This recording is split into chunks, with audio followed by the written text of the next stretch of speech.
Мемлекет башчысының халықтық реформасында көрсетілген 100 қадамды жүзеге асыруға байланысты аграрлар үйінде мемлекеттік қызмет жүйесінде енгізілетін өзгертулерді талқылау мақсатында семинар болып өтті. Жиынға облыстық ауыл шаруашылық басқармасының орталық мемлекеттік органдардың аумақтық бөлімшелерінің мемлекеттік қызметкерлері қатысты. Цель административной реформы или первой институциональной 5 институционалдық реформаның түпкі мақсаты, яғни мемлекеттік қызмет саласында, сот және құқық қорғау жүйесінде, экономикада, жалпы Қазақстанның өмір сүру деңгейі жоғары 30 елдің қатарына кіру.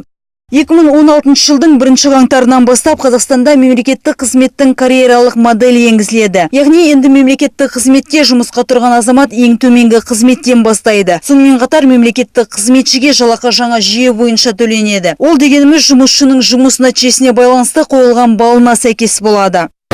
Госслужащие давно ждали. Бұл жаңашылдықтар өте қажет деп есептеймін. Басшылықтың ең төменгі қызметтен бастауы да дұрыс. Жалақы төлеуде әділетті болады деп ойлаймын.